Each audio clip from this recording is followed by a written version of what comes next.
So what's up everyone, and welcome back to our channel in another tutorial. Today we're going to see how to enter depreciation journal entries in Xero. Firstly, go to Accounting, then Fixed Assets, and click on the Run Depreciation menu at the top of the screen.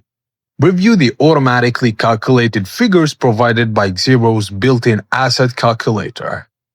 Now, all you have to do is confirm or adjust your depreciation.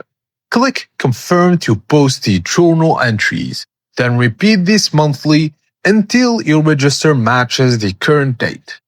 And if you need to catch up on a past asset, just click Rollback Depreciation. Select your historical start date and recalculate. That's all you have to do. And that's it guys, as simple as that. Thank you for watching, and please don't forget to like the video and subscribe to our channel for more tips and tricks like this. And drop a comment down below letting us know what to cover next. And I will see you on the next video.